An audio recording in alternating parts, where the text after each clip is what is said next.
Dearly beloved, we are gathered here today to celebrate the life and especially the death of our favorite group ever, Cherry Bullet. Here's the thing.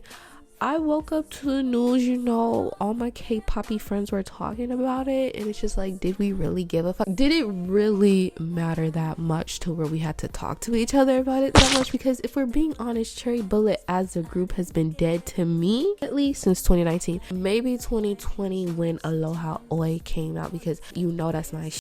Despite the cultural appropriation and really the disrespect, it was a good song to me. I'm sorry, but the point is, they haven't released anything good since.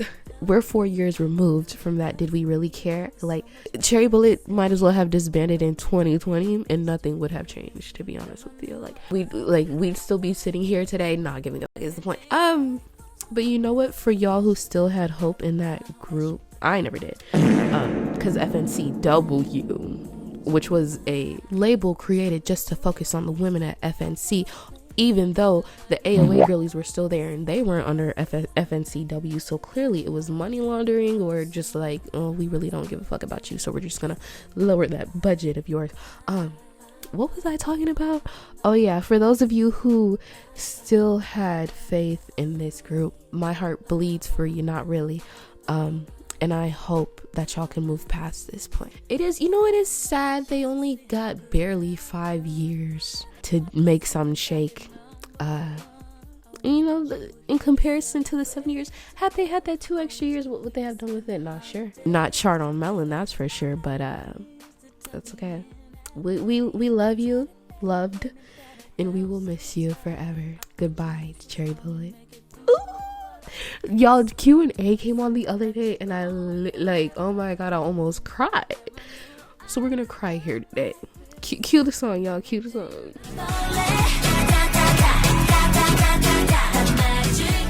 Oh, another disbandment news.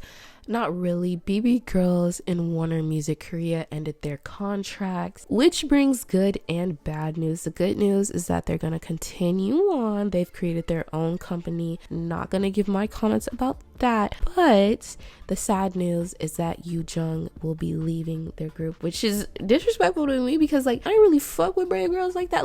I did, because all of a sudden y'all had switched on them and I didn't like that behavior. So I was rooting for them because everyone was so threatened by Brave Girls for some reason. I was trying to tell y'all, they were never gonna achieve the heights that they barely got with Rolling. Let them be the summer queens of 2021. They were never gonna be reigning champs, after that. But everyone was so threatened by them, so I just had to stand by my sisters, because that was crazy. And in standing by them, Yujeong was my bias. So now that she's leaving the group, it's wow, I really don't have an interest in y'all. But good for them, never giving up. That's a beautiful thing. That's pretty much it. We're gonna move on to some real news to report on for the first time ever. Hybe and heejin / ador are going through a bit of a power struggle, really because of New Jeans and Outlet. But we're gonna get in our Angelina bag real quick, and we're gonna open up this article by NME. It was reported that Hybe had initiated an audit of Ador, and they confirmed that later on. Today, April 22nd, South Korean news agency Newsys reported that the audit team of entertainment giant Hybe had launched an investigation against Ador CEO Min Heejin and an unnamed executive of the company. The latter had reportedly been part of Hybe's investor relations team. According to the report, the two Ador executives were allegedly caught leaking confidential information in order to attract investors, as well as induce Hybe to sell its ownership of the K-pop agency. Now we'll stop here. Hybe, when Ador was formed or founded, whatever, they owned 100% of that company, right? And then Min Heejin was appointed the director, CEO, whatever, of that company, right? But it was still owned by Hybe.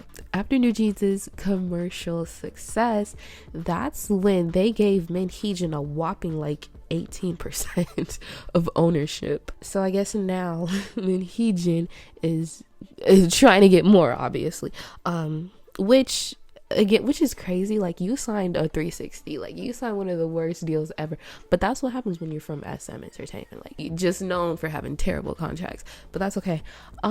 So then after that, Ador, really Min Heejin, put out a statement and essentially saying that the reason behind all of this turmoil is Alit's debut.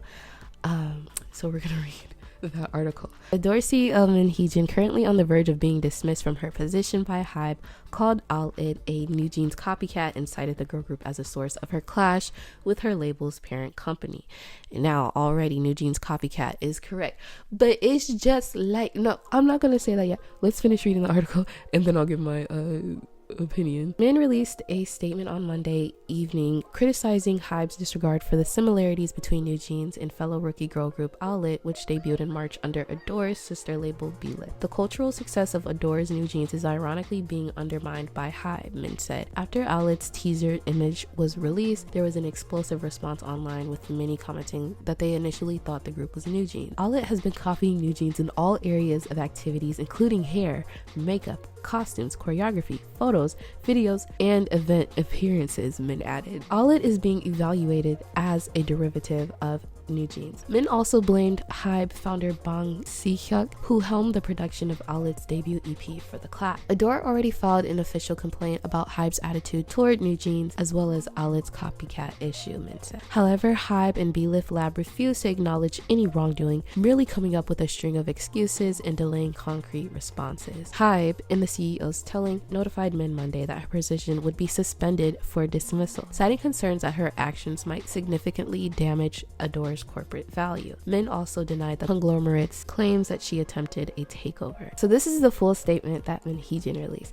Hello, this is Ador, girl, whatever. Ador is publicly addressing the incident of Alit copying NewJeans to protect our artists NewJeans and for the healthy development of the music industry and culture in Korea. Hybe operates as a multi-label system for various labels to independently create their music and preserve cultural diversity. Ador is one of those labels. Ironically, Ador and our agency artist NewJeans' cultural achievements are being most severely infringed upon by Hybe. Beelif Lab, one of Hybe's labels, debuted the 5-member girl group Alit in March of this year. After Alit's teaser photos were released, explosive reactions spread online saying, "I thought it was NewJeans." Alit is copying NewJeans in all aspects of entertainment. I already read this part. Boom, okay. Hybe chairman Bang Si-hyuk produced Alit's debut album. The copying of NewJeans by Alit was not done independently by Beelif Lab, but also involves Hybe. Hybe, a leading company in K-pop, is blinded by short-term profits and is mass-producing unoriginality by copying successful cultural content without hesitation. And again, we're gonna come back to that. NewJeans is currently preparing for a comeback in May. However, Alit has caused NewJeans to be brought up when they are not promoting at the moment. Keep my name at your mouth. The appearance of an imitation has caused NewJeans' image to be consumed and has caused concern and fatigue to fans and the public with unnecessary involvement in disputes. The main culprits who created this situation are Hybe and Beelif Lab, but the damage caused by this is entirely on Ador and NewJeans. There are reactions that is understandable that Alit is similar to NewJeans as they are both under Hybe labels. Some even think that Ador and NewJeans have allowed or consented to this similarity. However, these reactions are clearly a misunderstanding, and we want to clarify this. A multi-label system is a system for each label to independently create the music they want, not a system to give indulgences to other labels to copy the cultural achievements of another label just because they are affiliated labels. That's a lot of labels. And Ador has never allowed or given consent to anyone, including Hybe and Beelif Lab, to copy NewJeans' achievements. Ador does not want NewJeans and Alit to be associated in any way. That was funny. We have no intention of tolerating promotions such as groups being sibling groups just because they debuted under Hybe labels. Promise 9, you heard that? Y'all not family. We are not a team.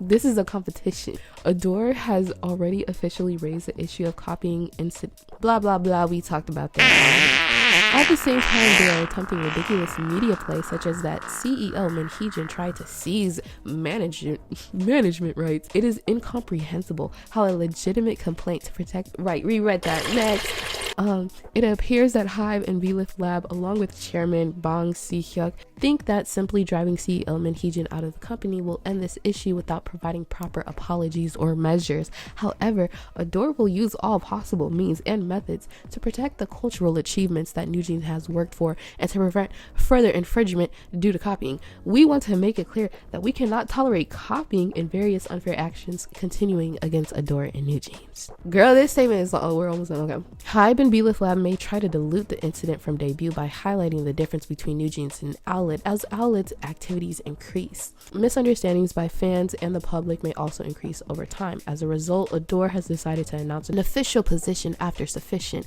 discussion with the NewJeans members and legal representatives. Through this statement, we hope that Hybe and V-Lift Lab will face their wrongdoings and contribute to the Korean music industry and culture through fervent contemplation and creation while respecting the cultural achievements of others. Yeah, thank you. Okay. What's crazy is that this feud between Hybe and Ador has been brewing for a couple of months because a while back, Min Heejin conducted an interview saying that NewJeans' success has nothing to do with Hybe. This was all Ador and NewJeans and Min Heejin and their teams doing, which is true, but with that in mind, I wholeheartedly believe that Min Heejin has been trying to get out of that company, and the whole little escape plan that they allegedly found on her computer is 100% true. Like, at first I didn't believe it because I was like, how could you be so stupid to have it right in your face? Like, y'all was plotting on the work computer. Nobody ever taught you not to do that. But no, thinking about it, it makes sense, and I too would title it escape plan. Sorry, but yeah, that's stupid. You got caught, silly dummy. The tea y'all aren't clocking here is that this was a villain origin story for both parties involved, although they've been evil since inception, like within the context of the world that they live in and all of which came before them. This was their villain origin story. Once Min Heejin said that Hybe had nothing to do with the success of NewJeans, they knew they had to get her out of there immediately. And what better way to get rid of your enemy than literally making a new version of them that you have control over? Like, so that's why Bong Si-hyuk was directly involved in the creation of Outlet, because this is their new NewJeans. Like, y'all aren't clocking that tea for me. And of course, Min Heejin in that multi-label system obviously was aware of all its debut and what was going on. Probably like there were whispers in the hallway, hey, it's giving modern denim, you might want to check this out. Boom, she got the information. Oh, y'all think y'all could do? Now I gotta leave because clearly she knew it was coming. But what Hybe did was prey on her big ego and her status as a creator. You know, she can't ever stop talking, so what they're gonna do is they're gonna make her look like a fool in the media, and that's exactly what she's doing already, because she talks too much. She talks way too much. She gotta learn how to be quiet. The best thing to do in this situation is shut the hell up. Oh my god, practice silence. Quiet contest, let's practice. But also because she is a creative, like, if you know what it's like to have your work be stolen, and it's not even like it's an isolated incident where it's all most of the K-pop community and industry has just been trying on NewJeans' wigs and playing in their purses just like they did with Pink Panthers, but we're not gonna go there. What they do is make her look like a fool because she's obviously gonna say something about it, and she's been very vocal in the past, as we saw. Every time NewJeans releases something, she talking. Before they even debuted, the girl was talking about the group. She talked too much, talk. Oh my god, they playing chess, not checkers. I don't know. That's why I believe everything that's being said. Like, for sure, Outlet was supposed to be a copy of NewJeans, because look at where we're at now. Like, they're gonna have something to back up on. They're already breaking records. They just got a pack. Like, it's over for our NewJeans. We have modern denim. Fully believe that Min Heejin was drafting that escape plan immediately. Like, they're both telling the truth. I don't know what to tell you. But some of these punches that Min Heejin is throwing at Hybe and B-Lift and Outlet, she'll end up punching herself in the face, which she has already, because if we can acknowledge that Outlet is the direct response sort of to NewJeans' success, then we gonna have to give Pink Panthers her 10s. We gonna have to give Speed they 10s too, and all they credit that they deserve, because without those groups, NewJeans wouldn't really be here, to be honest with you. I mean, she did spill, and it's that one line that just keeps coming back to me because of the way that she because of the way that she worded it, like mass producing unoriginality by copying successful cultural content without hesitation. Like whose dissertation did you get that from? Because that is the perfect way to put it. Like, look at horrible ass smart or whatever the song is called. Okay, and then also we have the whole sserafim Coachella thingy, but we'll talk about that at the end. Let's talk about the people that matter. So first we have Flow. Let's talk about their looks. They all look very fucking good. Like, I wanted to kiss each and every one of them in the mouth.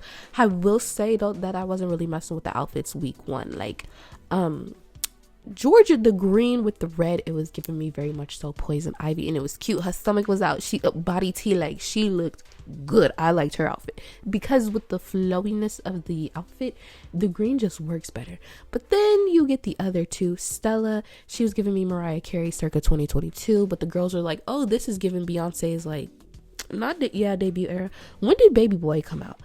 I don't know if that was on Dangerously in Love or B-Day, but around that era, 2003 to 2006, with like the outfits, but like, which, okay, actually kind of tea, but it was really the wig that was giving me Mariah Carey, to be honest with you. Like, I don't know what to say, but it was just giving old. I didn't like it. Then Renee, she looked cute as always. I didn't like the blue. I think they should have made the colors make sense. Like, we're a girl group, we gotta coordinate with the colors and the outfit. I think green, white, and brown would have been much better because nature, you know. Maybe instead of pink with Stella in that wig that she had on, she could have wore purple, like green, purple, and blue, secondary colors. Hello, make it make sense. But whatever they had, green, pink, and then blue, it's not making sense to me. And even then, the blue that they had was a little bit too bright, given that Georgia's green was like not dull, but like it was kind of like I don't know. Shut up. Next, we're gonna get into the set list. Okay, the set list was okay. The order could have been tweaked, right? Perhaps take the slow ass songs, the bathroom break songs off the set list, and put on some more hype songs. Now, I will say that during weekend 2, they did change it up a bit. I didn't watch it because I barely wanted to watch weekend 1, but my point is they had too many ballads first week and they ignored Summertime. Baby, we're at Coachella, it's time to have fun. You ignore Summertime to put on Feature Me. You want to go look at the streams, baby, because Summertime is clearly clearing her, but whatever. Not my job. Immature, which again they performed at weekend 2, but this is about weekend 1. Fly Girl, when I realized that they didn't perform Fly Girl, I almost had to say something bad about all of them. Like, it pissed me off so bad because they did all of them boring ass fucking ballads. Baby, bathroom break me. But as for like the actual set list, so the background dancers opened with What's It Gonna Be by Janet Jackson and Busta Rhymes, which already put me in the mood. I'm already paying attention because I hear that Janet. They're trying to make me climax because they transition into I Get Lonely, which helps them transition into Feature Me, which was a song that I don't even like, but it worked here. Like, I'm kind of convinced that it is. Like, maybe y'all are right, it's better than Summertime. It's not, but maybe y'all are right? They performed Change, skipped, the vocals ate, but like, again, I'm not listening to these fucking ballads. Then they performed Horrible Ass Walk Like This. I let it play in the background. I don't know what I was doing. I was probably just writing my opinions about how they looked, but right, whatever. Did anybody, like, can someone confirm this? Was the Phenomenal Woman sample or whatever always a part of the song, or did they just add that in? Because it was cute. Like, it made me start paying attention. I said, wait, I know this part. I said, I am a woman, phenomenal woman. I said, wait. I might know the lyrics of this song. But was that always a part of it, or is it just me? Or was that Whitney Houston? Like, then they go into another slow song I don't know the name of. The vocals were cute once again. Skipped it, but the vocals were cute. And then they ended it with Cardboard Box. I love to hear them sing this song because of the way that they do it live. The endings of their sentences are always so sharp. Like, I'ma put your shit in a cardboard box, changing in a man, I'm changing the locks. Like, does anybody else hear that when they do that? Like, it's so cute. It's so cute. Now, the vocals. This has always been a major point of attention, like, whenever they perform live, because people try to say that they can't sing live, so like the eyes are always on them, the ears are always listening, you know. And I will say that their vocals did start off a little bit shaky, just a little, but they controlled it. They got it together. The harmonies were eating, which is what I was nervous about, because it is true, there was one festival which I forgot the name of, but they really got dragged for that one, and I think part of that was really just because they were nervous, that's why their harmonies and shit were off. But here there really wasn't even a bad moment, like, and then like on top of that, their little ad libs were so good at that, you know. And then like my bias, Georgia did the best. I don't know what to say, like that's a mother right there, even though she might be younger than me. That's a niece actually, okay. And that's all I have to say. As for the other two, like step your cookies up, you know, like step your cookies up. Now Victoria, Monet, my love, my good sis, my auntie, my mother, first of all, she should have been on the big stage. Let's start there. Second of all, there's really not much to discuss because she did the damn thing. Like, what is there even to say? 10s across the fucking board. I wasn't aware of her game when I first started listening to her music in like 2019. But like I remember her first, I remember the first live performance I watched of her was like, I thought it was going to be really, really live, but it wasn't. It was a YouTube thingy. And it was the first live performance of Jaguar. And like, mind you, it was a pre-recorded type thing, which could have been fixed in post, but it was already giving us like best performer of her generation, like show stopping, and she's only gotten better since then. So like, if she already gagged me in 2019, the fact that she could still gag me today at fucking Coachella, like, oh my god. Tinashe also performed. I didn't write shit about her performance because she was pissing me off too. She was pissing me off. She did a great job. Again, there were some things in the set list I would have taken out, possibly the fucking slow songs and the ballads. I would have added some hyper songs. But other than that, she loved the performance of Nasty. I should have been there. But yeah, as for sserafim, here's the thing. When it comes to sserafim, it's like they already can't sing when it comes to the studio version of the fucking song. Like, you sound horrible on the track. The song might be good. For example, Anti-Fragile.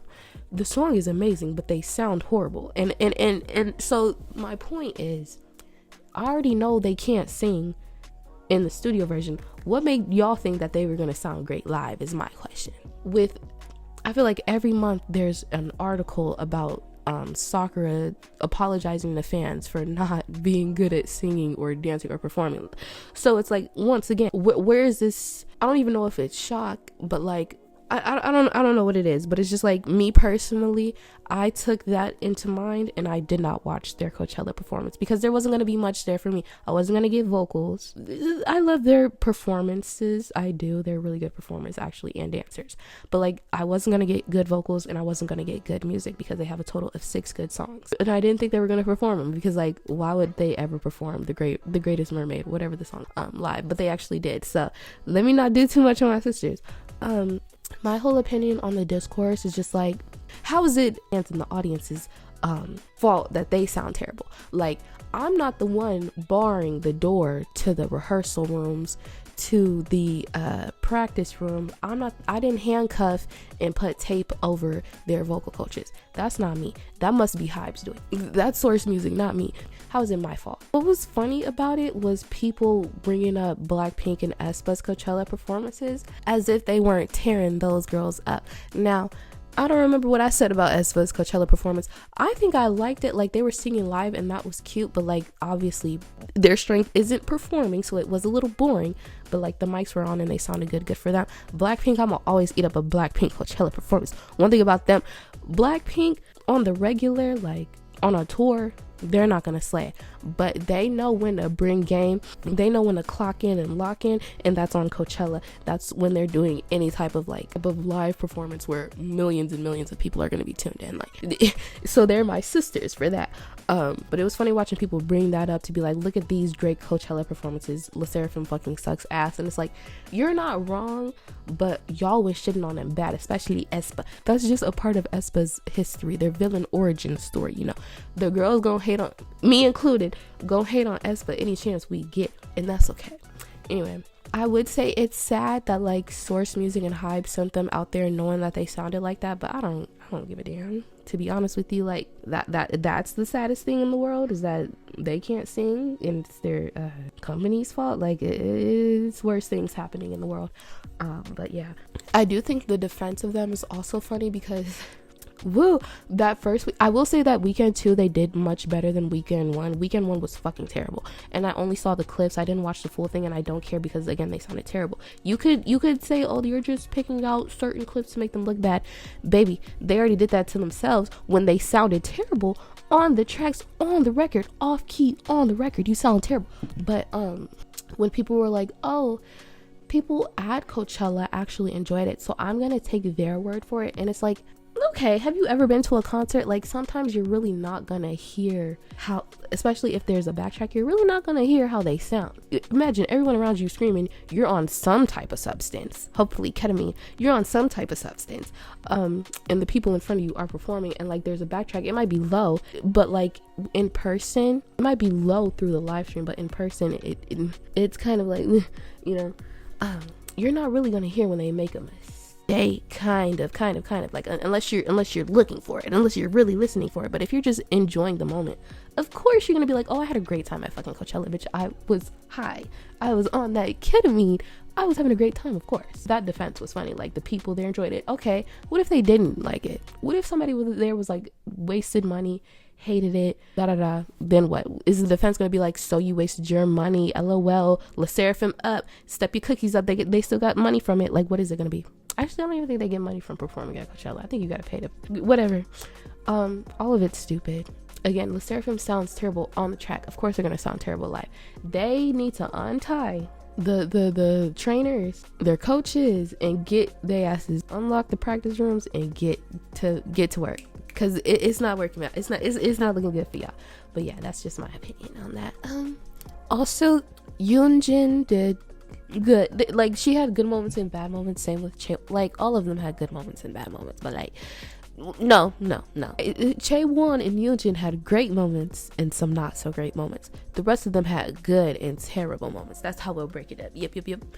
And I mean, with weekend 2, you do see them make adjustments to their performance style. Just like based on clips that I've seen, they weren't dancing as hard, which allowed them to focus more on singing and, you know, hitting the notes for once in their life. And, you know, good for them. You know, I do agree that maybe it was a little bit extensive. It was a little bit much. Like, we get it, they can't sing. How long are we gonna talk about it? It was really only one day, but I guess with the way that social media has changed our attention span, it's just like after 5 minutes, it's like, okay, next. Like, what else you got for me? Yeah, it was a little bit much. And like, it's funny. It is funny how we're bringing up that whole minor card with like Unche, but whenever we wanted to talk about the inappropriate dances that they had her doing, it was, she's grown, she's 17. Oh, interesting. Okay, whatever.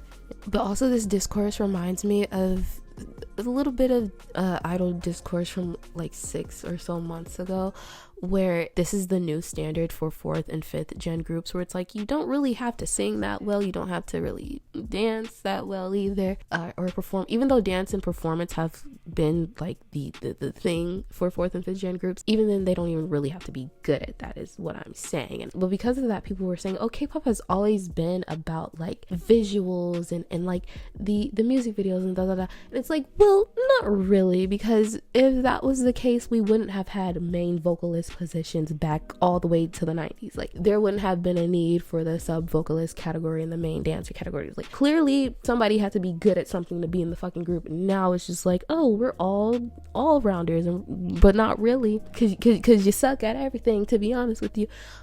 Like, part of me is like, these are discussions that need to be had when an idol isn't good at doing something. We need to push back on that, because the standard keeps getting lower, and it's making K-pop not as fun. When we don't have Jennifer Hudson Jaws, when the girls aren't studying the Michael Jacksons and the Janet Jacksons of the world and giving us amazing dance performances, and when they're on stage not doing shit because they're not going to the Beyonce School of Performance anymore. Like, I'm bored. I need somebody's got to get a little bit of whacking to turn the wigs around. I don't know what to tell you. But yeah, I do think there have been a lot of trolls in a thing as well, so that's why the hate kind of goes overboard, I guess I'd say.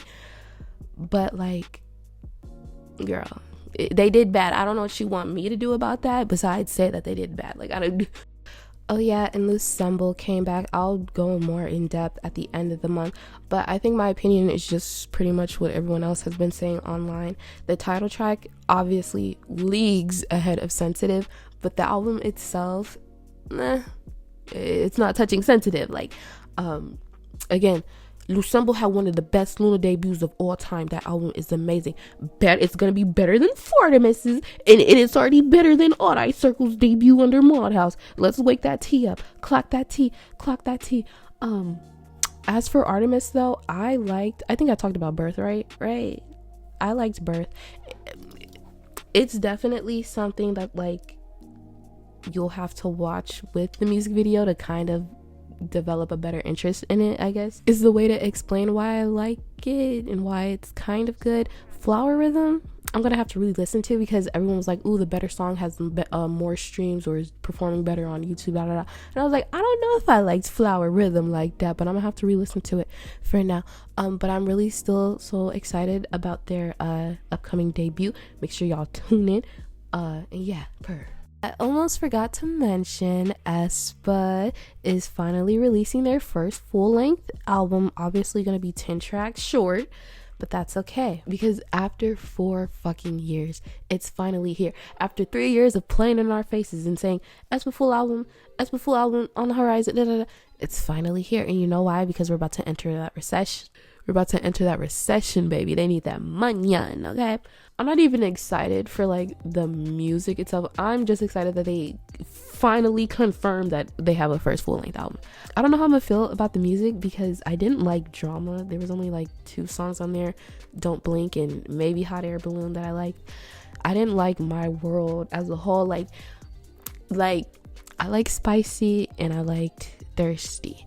And then the 2 songs at the end that was giving me, like, I don't know, Melanie Fartinez and like Red Velvet a little bit, those were cute, but like, she wasn't touching Savage. I didn't like Girls, so it's just like, I don't know what I'm gonna do. Like, is the music actually gonna be fucking good this time, or is it gonna suck? Are we gonna have a Boa produced song on there?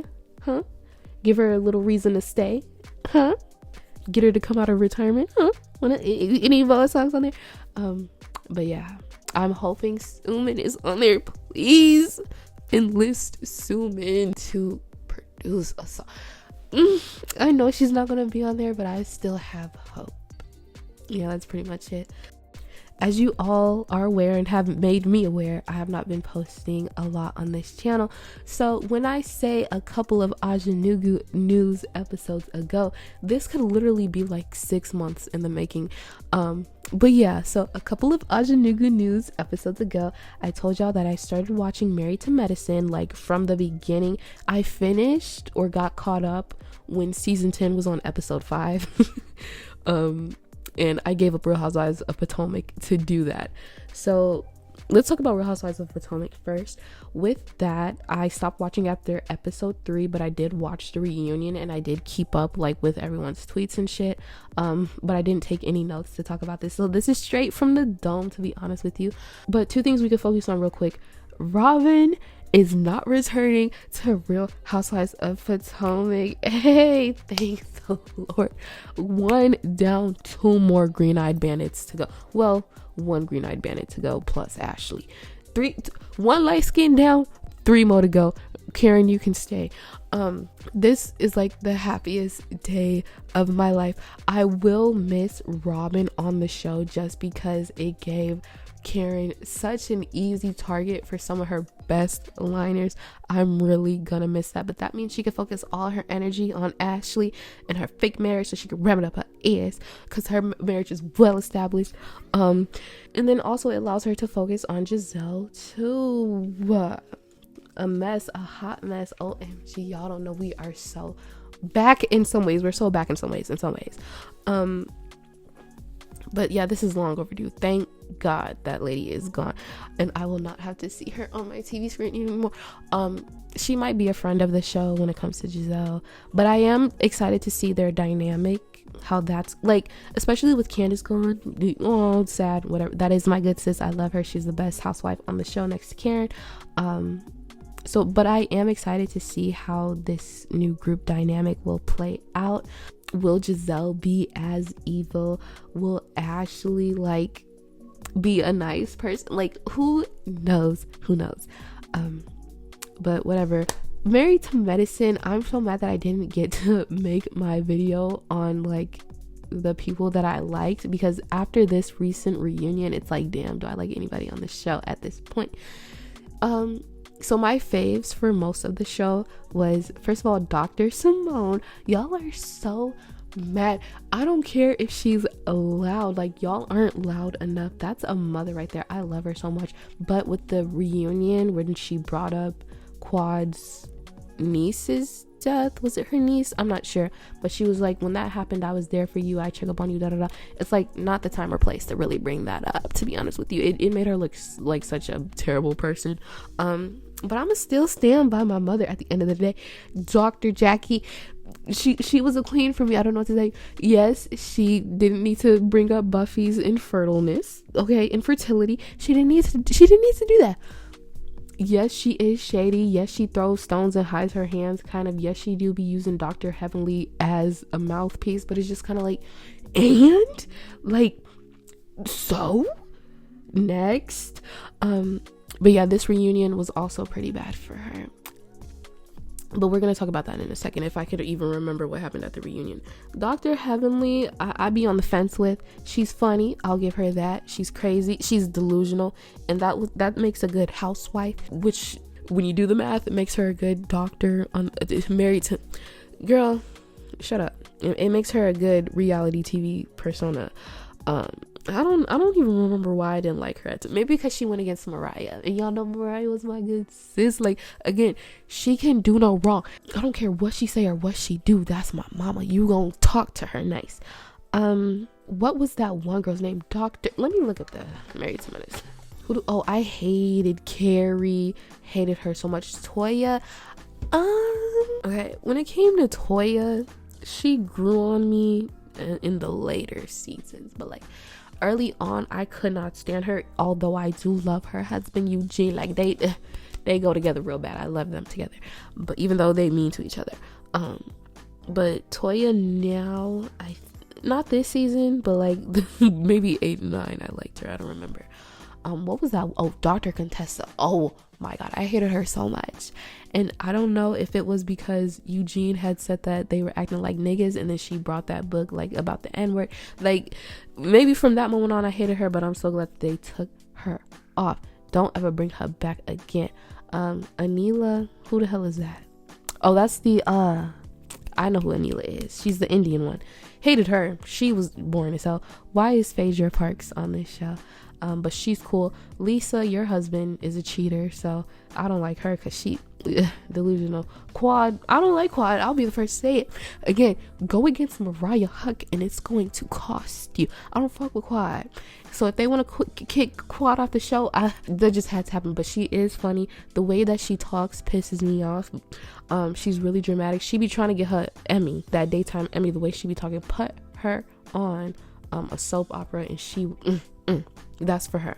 But yeah, that's pretty much it for the reunion. I really don't remember what happened. I remember Simone yelling as usual. Then she brought up the thing with Quad was trying to get back into the group. I remember that. Okay. Oh, what is that new girl's name? What do they call her? Sweetie. Oh my God, I hate her. Get her off the show. Please ice her out from the group. Keep Quad. You keep Quad because it gives the show something. but take Sweet Tea off, bro. Oh my god. And Dr. G. But yeah, they were talking about how Phaedra used to date Dr. G, asking for like $4,000 a month to girl, I don't care. She probably did. And ask these niggas for money. Okay, I'm trying to get in with y'all. Ask these men for money. But yeah, that's pretty much after that. I don't know. It was a boring reunion. That's what I remember. That reunion was boring as hell. For 10 seasons, this is all we could give us. End the show for me. I've already caught up and I've looked at the discourse online from 10 years ago. So I'm pretty good. You could end the show for me.